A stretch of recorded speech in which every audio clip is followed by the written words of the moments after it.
Hello, everyone.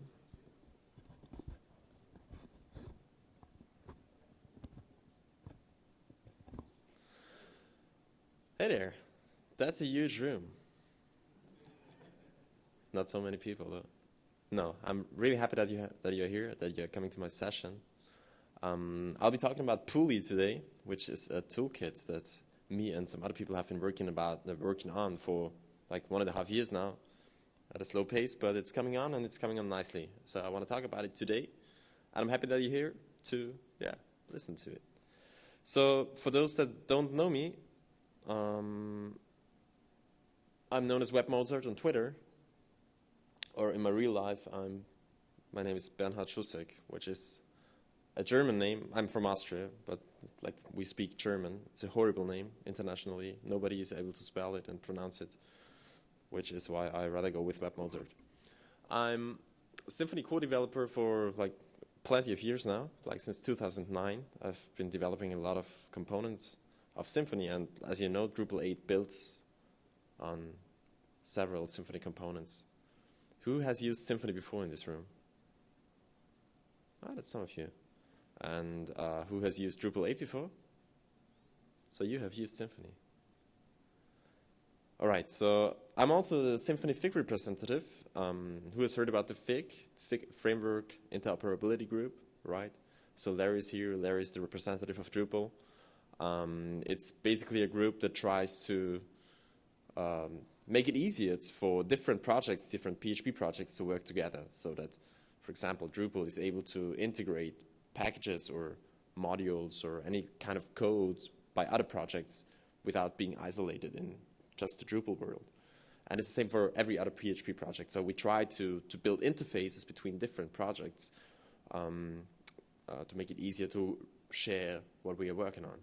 And Pulley is very much about the same thing, as you will see today. So I'm Pulley core developer since 2014. That's when the project started. And in my professional life, I am a PHP and Symfony trainer and coach. So especially for the parts that I'm specialized in Symfony, which is the forms component and forms-related stuff, I'm doing training. So if you're interested in that, head over to my website on webmozart.io and check it out and get in touch with me or come to talk to me after the session. I'm a bit sick today, so please bear with me if I'm low on energy, but I'll try to give my best. All right, so what is Pulley? To start with, I want to show you a little video. It's also nice to wake up.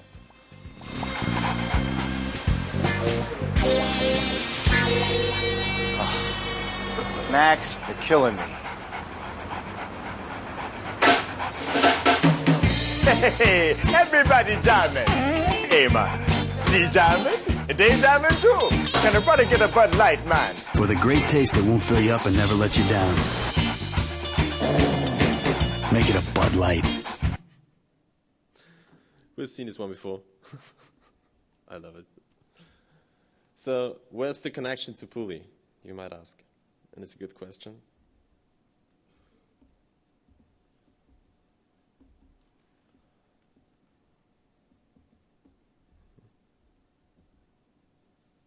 I'm sorry.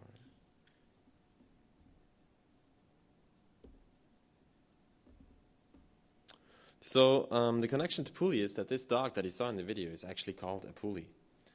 It's a Hungarian dog, and it's pretty cool because when you see it running, it looks pretty funky. You see, like this. And if it's sitting there, you don't really see its eyes. It's kind of a little bit spooky as well. You never know if it's watching you or not. It's a pretty cool dog. My sister had one, and I thought, oh, if I want to start a project, I will call it after this like really cute dog with this great character. That's so, ambitious. And so I did. It's a very special dog in Hungary, which is why they have it all over the place, even on the stamps. It's kind of crazy. Anyway, I'm not talking about dogs. I'm talking about PHP development, right? So who is a PHP developer in here? Right, so most of you are, I guess so. So you know that back in like the 2000s, early 2000s, when we developed an application in PHP, and some people still do, but I hope not too many, developed it like this. All the application, all the code that was contained in that application was written by ourselves, right? So you knew every line of code, you perfectly knew what you were writing and what the application was doing because it was all yours. Today, and since we had Composer, things changed a little bit. Who knows Composer? Who used it before? Right, so as you know, Composer is a package manager that facilitates reusing code, like using packages that other people developed, much like Aptitude, apt-get on Linux, or RPM on Fedora, or similar systems. On Node.js, for Node you have NPM. So Composer is basically the same thing, but for PHP. And with Composer, it became possible to write an application, but not write everything ourselves, but to take existing pieces of software that, like open source packages, and reuse them in our application. So Drupal is doing the same thing with Symfony, all right? Symfony provides a set of components to build web applications. And Drupal thought, why should we build everything ourselves when there is existing, code that works and that somebody else is maintaining and fixing bugs for? So we can just, take advantage of that. And you should be doing the same thing in your applications. In fact, you already are if you're using Drupal. Because then much of the code in your application isn't written by yourself and isn't maintained by yourself, but by the Drupal community. And as a rule of thumb, the more third-party code you use in your project, the faster you can develop and the less bugs you introduce, because normally, every time you write a line of code, there's a probability that you have a bug. And the more lines of code you write, the more potential bugs you have in your project. So the reuse of existing high-quality packages, like the ones from Drupal and the ones from Symfony or any other PHP project, is key to success in your applications. Now, if we're looking at Composer, then the responsibility of Composer is to install packages, right? You can type Composer install, and Composer will automatically fetch packages and download them from different sources. But Composer will also resolve the dependencies of each package. So if your package or the package you install depends on another package, Composer will install both of them. And at last, Composer also takes care of autoloading. If you're using a class in your application, in one of these packages, then Composer makes sure that this class is found. If we look at a Composer package, then we paint it graphically, then it more or less looks like this. You have some PHP code in a directory. The directory is the Composer package. It contains some PHP code and the composer.json file that configures how Composer should install the package and its dependencies. In your application, Composer is kind of at the bottom level, bottom layer. You have these different Composer packages like a translator or a templating engine or a block module or a dependency injection container or whatever you have. And you install them with Composer. And then on top of all these packages, you build your application. So at the very top, you have your domain logic, your business logic. And in between, you need some code to integrate the packages that you installed. But what does that mean, package integration? I'll give you an example. If you're using a translator in your project, and I'm just step back for a minute and imagine that you're not using a framework or something like Drupal, but you're actually writing everything from scratch, right? Let's just keep that in mind. So if you're using a package, for example, a translator, then you need to tell the translator in some way where the different translation files of your application are located. So a translation file is a file that contains translations from one language, like English, to another language, like Spanish, right? And if we have such translation files in our application and in different packages that we installed, then we need to tell the translator where all these translation files can be found. I'll give you another example for package integration. If you set up a templating engine like Twig, then you need to tell Twig where to find the templates that you are using. So for example, your applications templates might be located in some views directory in your project, and then there might be some templates in all the packages that you installed. Is this still easy enough to follow? Very good. Another example is a dependency injection container. If you install that into your project, then you need to tell the dependency injection container which services you want to load and how they should be configured. And you could probably add some classes that can be found in different packages in your application. All of that is package integration, or what I call package integration. Taking the packages that we have and making sure that they work together. And if we look at this, then we see that there's really a lot of work necessary to make sure these packages work together. And in the worst case, each time we install a new package, we need to integrate it with all the other packages that we already have, right? And that's not what we want. Developers generally are lazy. Who in here is lazy? I am, definitely. And the rest is just lying. Otherwise, you wouldn't be developers. Developers are so lazy that they enjoy finding or taking time to invent some sort of solution for being lazy tomorrow, right? You write so much code tomorrow because then today, because tomorrow you can just run this script and then you don't need to spend the time anymore. We kind of forget to think that we are really spending a lot of time today, but nevertheless, tomorrow we can just hit the button. It's awesome.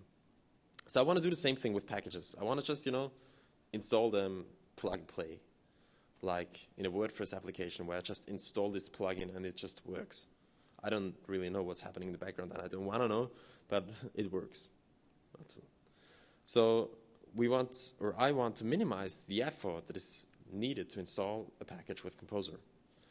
And luckily, frameworks are doing that for us. So something like Drupal or something like Symfony or Laravel or whatever other PHP framework you want to mention does those things that I was talking about.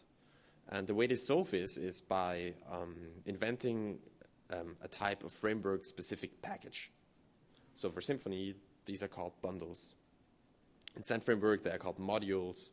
Then Type of 3, for example, has extensions. In Drupal, you have modules as well. And all these are concepts of packages that are custom to a specific platform, right? If we abstract this package concept a little bit, then it's very similar to the package concept we had before. It's still some kind of directory that contains PHP code, but this time the directory can also contain resource files. That's something like a CSS file or a template, HTML template, or a JavaScript, whatever. Anything basically that you need in your project that is not PHP code, I'm referring to as resources, okay? So your framework package has PHP code, resource files, and then if it's distributed with Composer, it also has still this Composer JSON file that tells Composer how to install the package. And you know how that looks in Drupal. Here's an example for Symfony. A Symfony bundle contains PHP code, then it has some extension class for the dependency injection container. It has some predefined directory names where you can put all your translation files and CSS files and templates and all that stuff. So if you follow these conventions, then Symfony is able to use this package, this bundle. The problem is you can't install the same bundle in a Drupal application because Drupal modules expect different conventions than Symfony. And it's the same for Laravel. If you want to use this bundle in the Laravel application, it doesn't work. Laravel has different conventions. If we look at the layering of our application with framework-specific packages, then we see that things changed a little bit.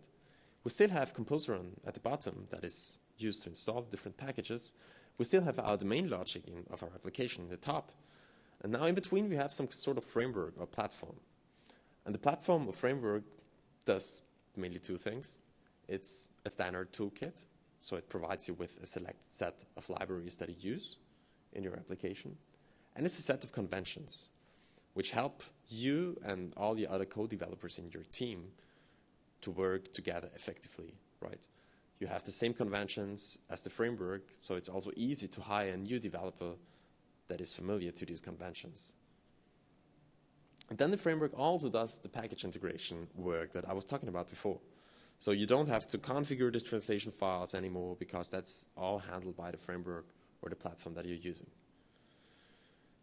Now, there's a problem about that. If we look at packages, who in here has used packages before? Who knows what it is?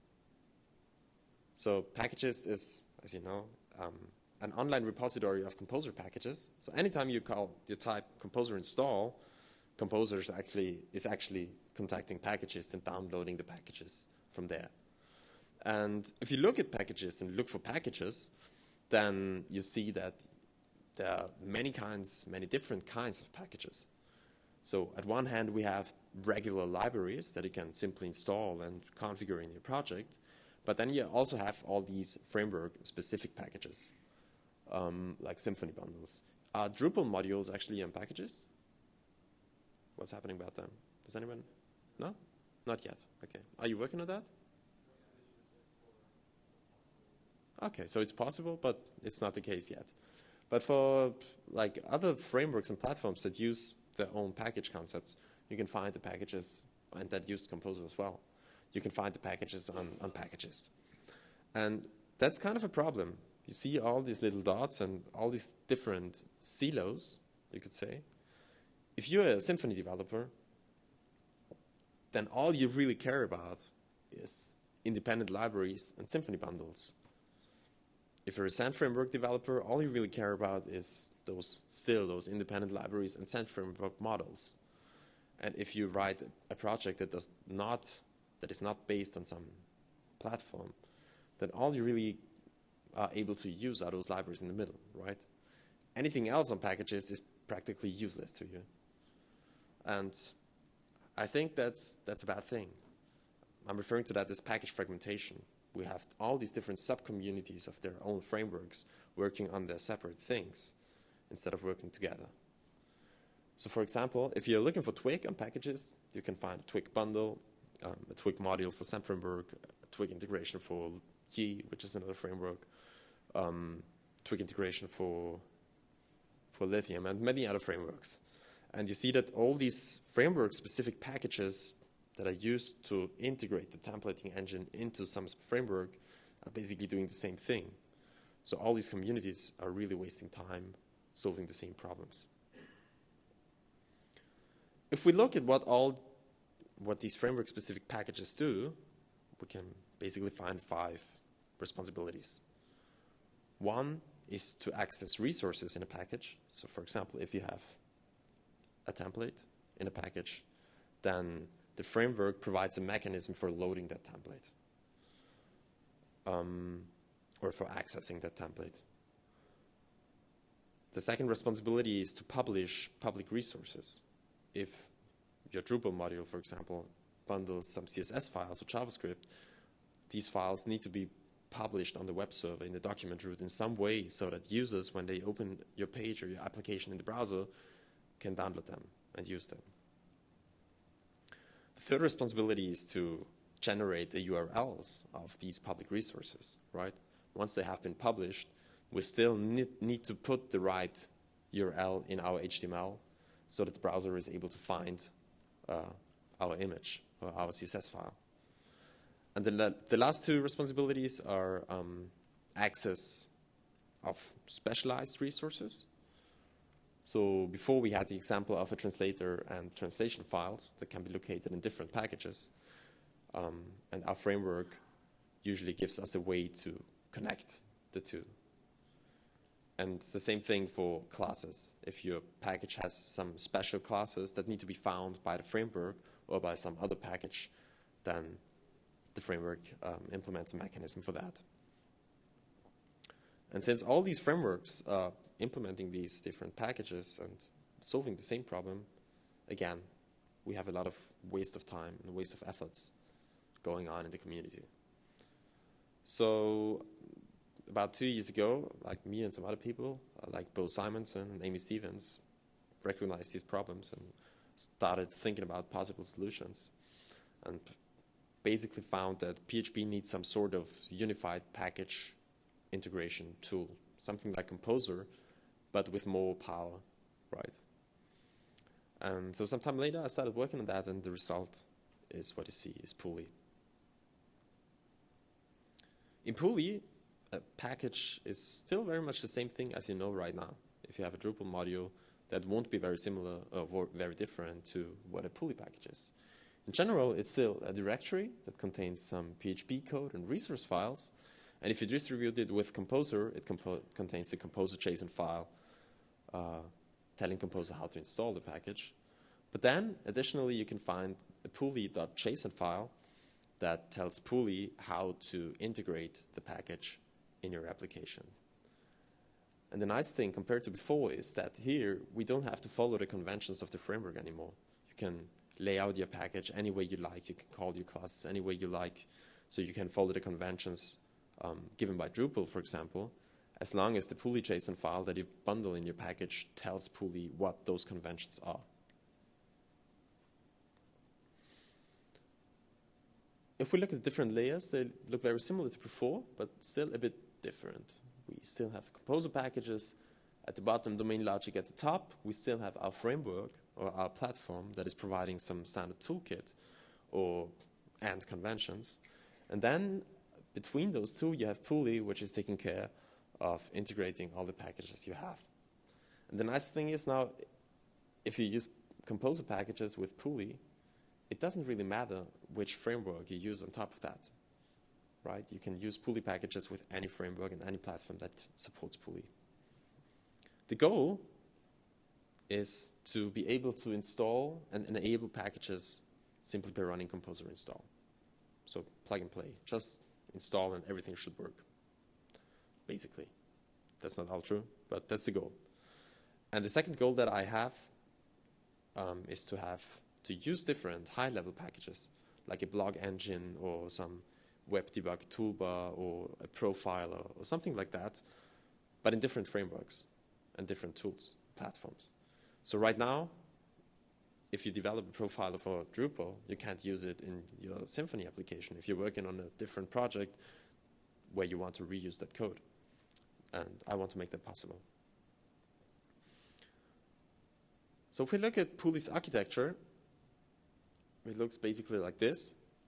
We have our application, and all these boxes are basically Composer packages and components.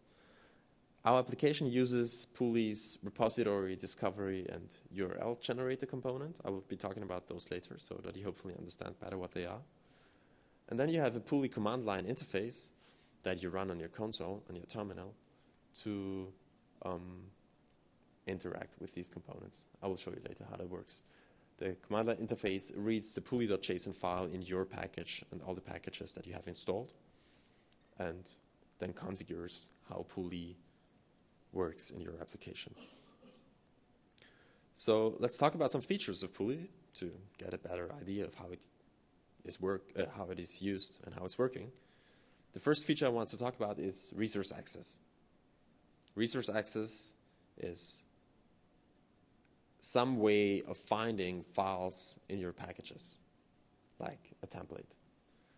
And with Pulley, if you want to render a Twig template in a package that is called Batman Blog in this case, you would use this so-called Pulley path to access that file in the package. So a Pulley path very much looks like a Unix path, which is a good thing. It's very familiar. You can use existing tools and PHP's functions to process paths. And basically, every Pulley path consists of two parts. One part is the path prefix. In this case, that's Batman/Batman/blog, which is mapped to some physical location in your project. Here, to the resource directory in the Batman blog package.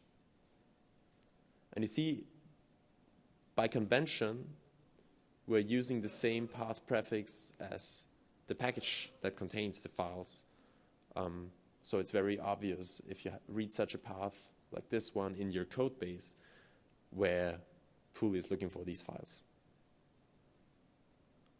So the path prefix is mapped to this resource directory in this package, and then Pulley just appends anything that you write after that path prefix and tries to find the files. It's very straightforward. Has any of you used a class autoloader from Composer before? I guess each of you did. So basically that's the same thing. In Composer, you tell the autoloader what the prefixes of your classes are, of your namespaces, and you tell Composer where to find the classes. And then Composer basically just appends or transforms your class names and the namespaces into directories. It's the same thing as here. In practice, this looks something like this. You use Pulley's command line interface to create the mapping. So you write Pulley map /button/block to the directory res for resource. And then Pulley will create a pulley.json file in your current directory, which is your package, and add that mapping to the pulley.json file. It's very simple. For applications that are not shared, that are not going to be published on packages, you can use a very simple /app prefix to have kind of global files. So the paths become a lot shorter this way. And now using these paths in Twig is very straightforward. You simply pass the paths whenever you include or extend or import a different template in Twig, for example. But the good thing is, if the template that you are currently working in has already been loaded with Pulley, then you can simply use relative paths, right? So it's the same thing as you use in your file system. You load a template from the same directory or from the parent directory, and that's very convenient. Pulley takes all the Pulley JSON files in the packages that you have installed in your application, reads all the mappings that are contained in these JSON files, and then puts the result in what is called the Pulley repository. So the Pulley repository is very much like a virtual file system. You can visualize it with the Pulley tree command, and you see here are all the files of our application, here are all the files of the Batman blog package, and here are all the files of the Thor translator package. When you run the command line, that is during build time, then Pulley reads all the JSON files installed in your application and creates an optimized data store. And during runtime, Pulley simply uses that data store to locate the files that you have. So as you see during runtime, there is almost no performance overhead to any other way that you would use to locate files, or to hard coding files, if you want it that way. Ideally, you're also using a cache like Varnish in production. So in that case, your Pulley is not accessed at all, and there's little to no performance impact in production. So I'm already using Pulley in a production project. It's still in beta. You shouldn't do that if you don't expect to be changing your code. But I'm doing that, and there's no performance difference. There's also a very big project in Germany that are using it for configuring the way their packages work, and they're very happy with it. Also with the performance, it's very nice. All right, are there any questions so far? All right. There's a question here. The question is how Pulley integrates with Twig. There is an extension that is integrating Pulley and Twig with each other, right?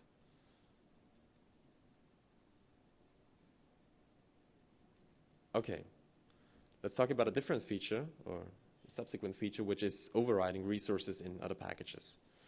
So very frequently when you use a module or something like that in your application, and that module contains Twig or HTML templates or CSS files also, then you come into the position that you want to customize some of these files, right? So for example, if we have some blog module which contains a template which extends from a generic layout with HTML and HTML head and HTML body and the generic layout of your application, then you don't want to use the layout file provided by the package, but to use the one in your application, since usually you have some special design with a sidebar and a menu and a header.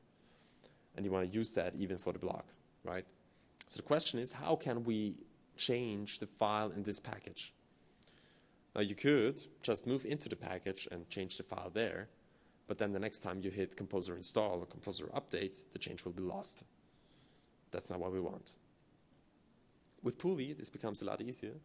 you simply copy the file to your project where you can safely change it and run composer install. You do the changes that you want to do, and you tell Pulley that this file should be used instead of that file in the package.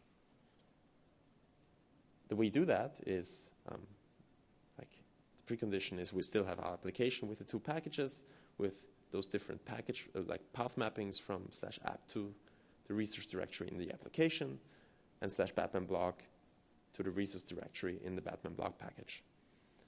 Now, you can add another mapping to the application for a different directory and tell Pulley to look for files with the Batman block prefix in that directory. So that's nothing new, right? You simply have a new directory in your application that is supposed to override some other directory in a package. But in this case, you can explicitly tell Pulley to do so. Pulley will recognize that the Batman/Batman/block prefix has already been mapped by a different package, and it will remember to override that package when it is installed. So on the command line interface, you use the same command as before, Pulley map /Batman/block to this like block directory in your resource directory, and then Pulley will add that mapping to your Pulley.json file, and also remember that your package is overriding the Batman/block package. So whenever somebody else installs your package and the Batman block package, then Pulley will follow all these override statements and respect them. And one important thing to notice about overriding resources is that you don't need to copy all the files in the package to your custom location. You can just copy individual files and customize them. And Pulley will first look into this directory, and then if a file is not found there, look into the original mapping. And that's all. That's really as simple as overriding can get.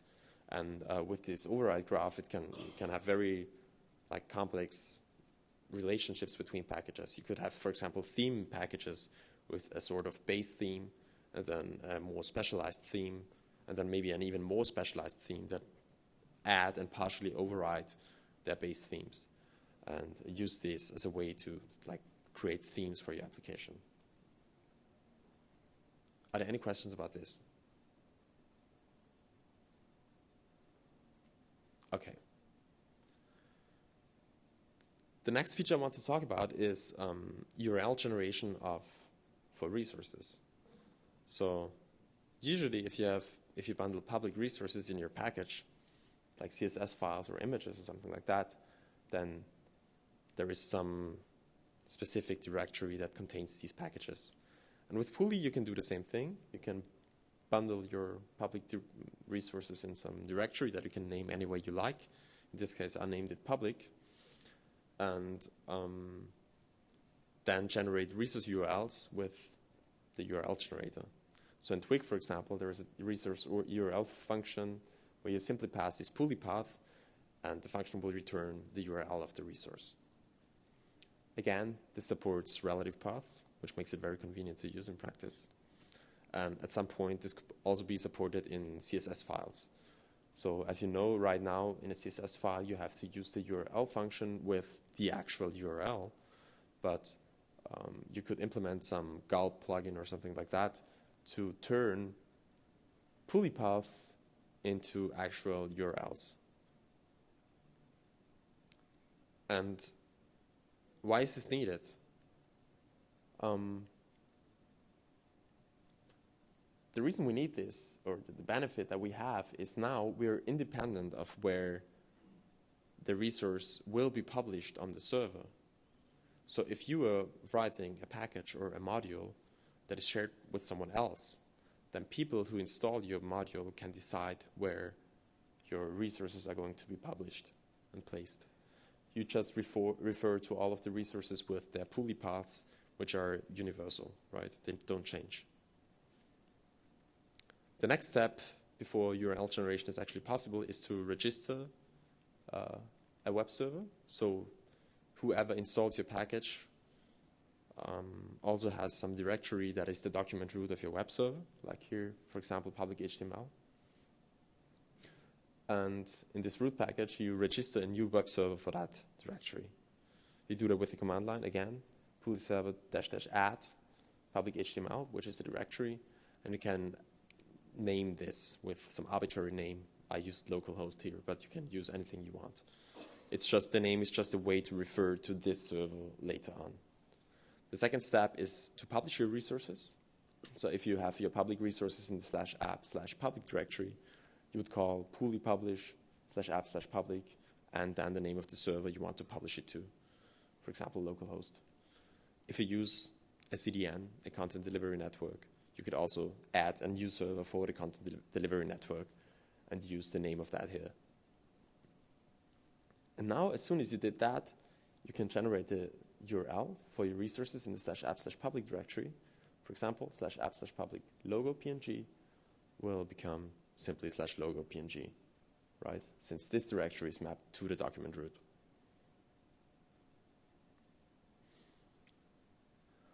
You can also map and publish files to subdirectories of the document root. For example, Puli publish Batman blog public to the blog subdirectory, and then any URL you generate for that package will have the prefix of that subdirectory. So that's a very convenient way to manage the public resources of your different packages and to actually control where those public assets are published. There's a question over there. So is the idea that you would have one set of mappings on your dev server and a different set of mappings on your production server, and manually sync? Is that how I understand the service correctly? So the question is if it's possible to have different mappings for the development server and the production server, right? At the moment it's not, but that's something that is an open issue, actually. Yes. You can also change the way that URLs are generated, like for all of your projects. For example, if you want to implement a very simple versioning mechanism, not a lot of people are doing that, but it's just an example.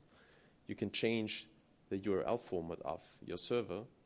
As you see, it's a simple printf string where %s is the public path of the resource. And you have /%s and then some query parameter. Now when you generate the URL for that file, the logo PNG file in the Batman blog package, you see that the query parameter for the version is expanded automatically. And the good thing here is that if you want to change the version, you only need to change the configuration of your server, and then all your URLs will be generated correctly. There's a question? Yes, the command alters the JSON, the Pulley.json file that stores the configuration. Right. So the same mechanism can be used to generate absolute URLs. If you, again, change the configuration with the URL format, in this case, http://example.com, and again, %s, then all the generated URLs will have the prefix of the hostname.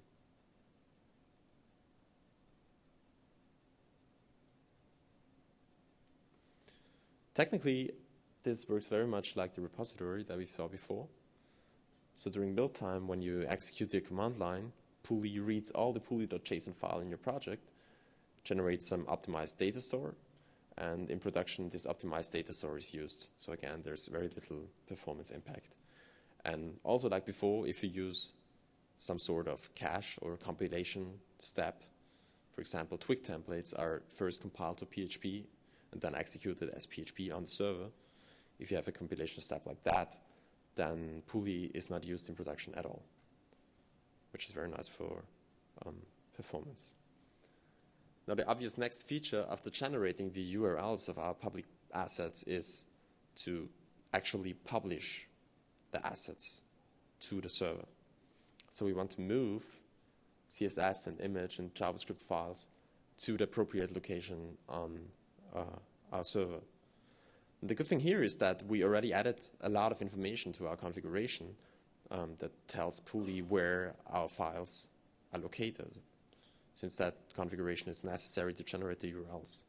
Now we can reuse the same configuration to actually publish those assets by running pulley publish -- install. And here, all those assets will be installed into their appropriate location automatically. And as soon as you did this, all the URLs that you generated before will work. So see, it's very simple. The problem is that this is not really a responsibility of Pulley or something that Pulley should solve, because there are already so many gulp and grunt and different JavaScript front-end toolkit plugins that you can use to, for example, install files with SSH or different protocols. So in the final version, I would like to move this functionality out of Pulley and to some plugin for a front-end tool. Are there any questions about this? All right, then let me talk about the last feature of Pulley that is probably the coolest one as well. For that, I need a volunteer. So, Larry, I'm sure you want to volunteer. You always do. Awesome, thank you. So if you would come to the stage, that would be nice.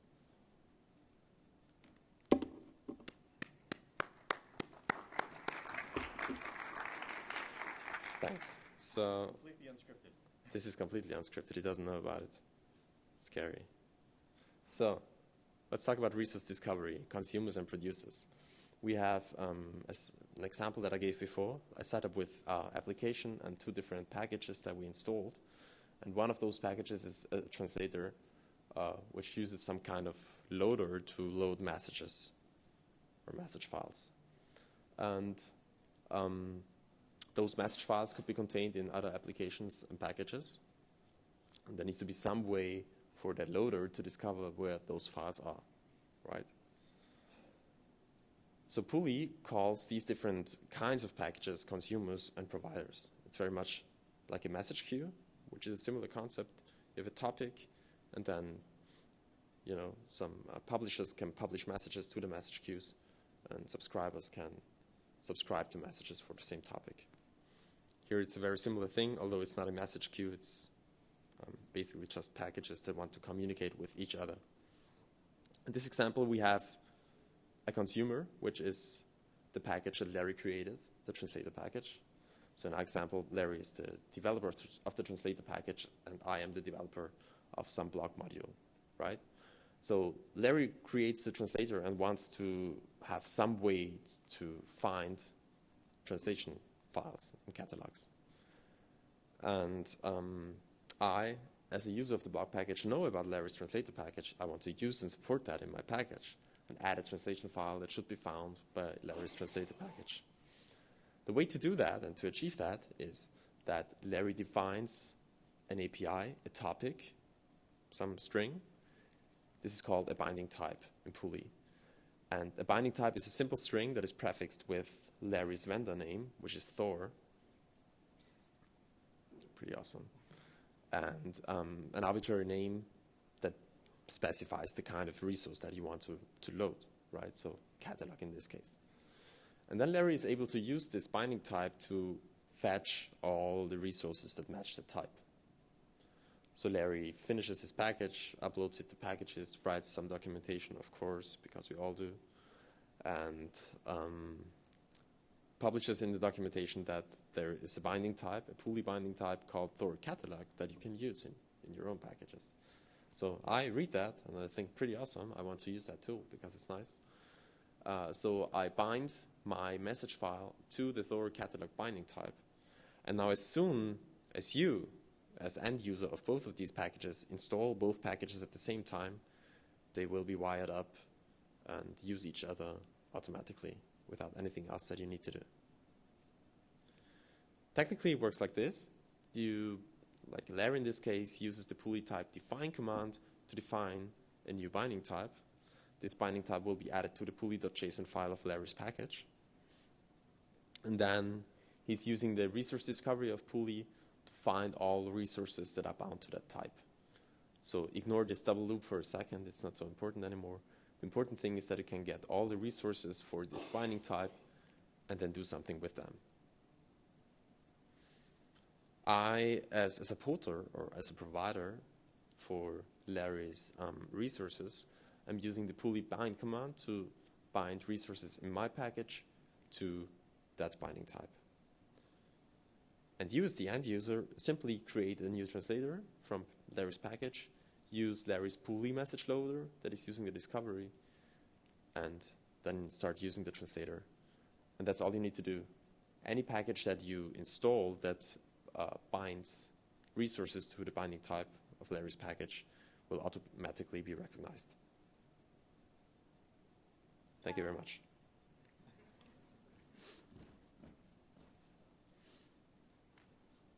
If we summed it up, then we saw that Pulley has different Pulley JSON files here with the bindings and the binding type at the bottom. All of that together is under the umbrella of Pulley's resource discovery mechanism. The architecture is very much the same as before. Whenever you enter a Pulley CLI command, a console command, Pulley is creating a data store, an optimized data store, that is used during runtime. So again, there's very little performance overhead. Are there any questions about this? This question here.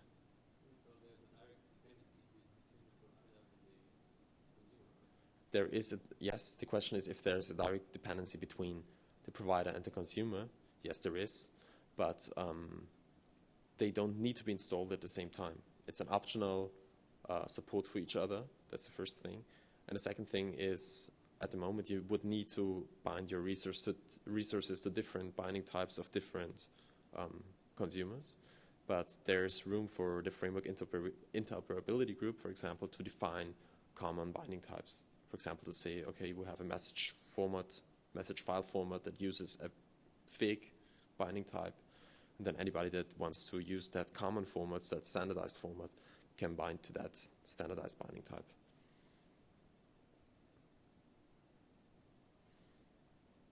All right, so actually there's one more topic I want to talk about, but it's a very short one because it's not implemented yet, and that's the loading of services in different packages. So service in this example is some PHP class that implements some interface. Here the interface is called extension. And very often you want to load different classes from different packages that implement a specific interface. That's what I call a service loading. And that's something that Pulley will support pretty soon, but that's not finished yet. So I don't want to talk about it too much. All right, to conclude this very technical talk, I want to talk a little bit about the future of PHP and PHP development as I see it. That's very exciting because with Pulley, it's possible to write truly plug-and-play packages that can be hooked in your application and configured automatically to work with all the other packages that you have. And for example, if you want to install Twig with Pulley, suppose that the Twig supports Pulley, which it doesn't at the moment, then you would simply require Twig with Composer, instantiate Twig's environment, which is basically the engine, pass the Pulley repository to Twig, and that's it. Now, any package that supports Pulley, as soon as it is installed in your system, you don't need to configure anything anymore in order for Twig to find the resources in that package, right? It all has been done for you. By having these universal plug-and-play packages that work across different frameworks, we can achieve much less community fragmentation than we have right now. So get rid of all these sub-communities like Zen Framework and Drupal and whatever, and instead start working on universal PHP packages together. And I think that's a huge opportunity because we get so much workforce that is divided on solving the same problems in different ways right now and can start working together on the same problems and common solutions. So in the future, instead of installing something like a Twig module or extension or package, you will simply install Twig and it will work, no matter if you're working with Drupal or anything else. With this, we can achieve much less code duplication in the community and much more collaboration. We can have more collective time as a community to work together on great features. And I think that's a good thing. So talking about the current status of Pulley, it's in beta. Right now it's in beta 7. So I would like to release the next beta version next Sunday. I hope that's possible. And there is a stable release planned for 2015. I'm not quite sure if we can make that. It depends a lot on the contributions that we get, because right now we're about 3 or 4 co-developers, and we need to be more. But if you're interested, just send me a message or come to talk to me after the talk. Yeah, and I can show you give you some information. You can find extensive documentation, so everything that works right now is documented on docs.pulley.io. I'm also working on a website that presents what Pulley is in very simple terms and simple concepts on pulley.io. It's not finished yet, but very soon. Pulley is used successfully in production at the moment. There is a Symfony bundle that integrates Pulley into Symfony applications if you're using Symfony. And there's also a Symfony distribution that is basically readily configured with Pulley. There's also a couple of projects that want to support Pulley out of the box in the future. So one of them is Symfony, of course, since I'm a co-developer there. But also Typo 3 and Neos want to use Pulley for solving or organizing their extension systems. El Codi, which is an e-commerce platform, wants to do the same thing. And I was talking to Taylor Otwell from Laravel and people from Sand Framework that are also interested in using Pulley for organizing their packages. And that's a good thing, because if many frameworks and big frameworks start using Pulley, then only then we can actually have true interoperability between those frameworks. If you have any feedback, please shout out to @PulleyPHP on Twitter, or follow PulleyPHP on Twitter. Go to pulley.io when it's done. Get involved. There's an issue tracker on GitHub. And that's all I have to say. Follow me on Twitter if you want to have any updates about Pulley or Symfony or any other work that I'm doing. And that's it. Any questions? Do you maybe want to go to the microphone? That would be easier. Thank you. So I have a question. So you said that the idea between Pulley is to integrate the packages. So I don't have to make a package for Symfony or for Laravel and all that. I didn't understand from the talk where I can, for example, I use Guzzle. Mm-hmm. Okay, so I'm using Laravel and I did a service provider and a facade, so it's easier to use on the framework. Mm-hmm.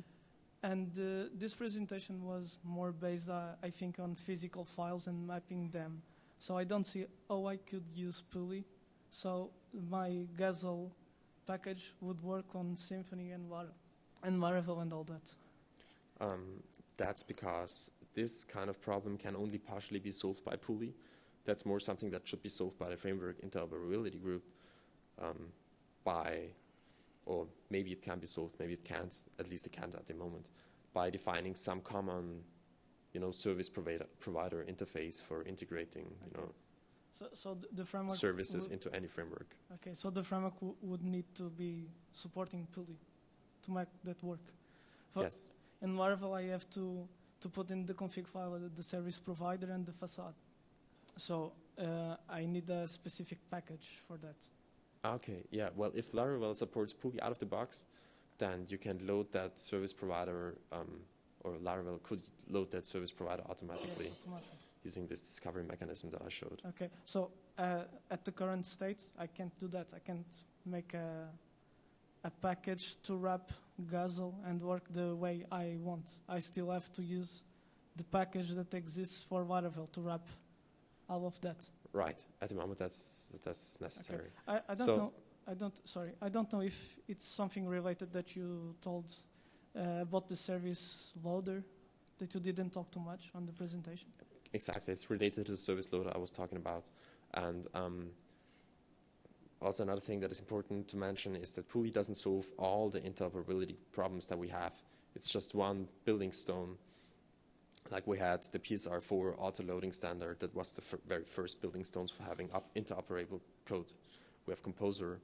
Pulley is another building stone, and now we need many more standards from the framework interoperability group like PSR7 for request and response, for unified requests and responses, and more of that to have truly interoperable packages.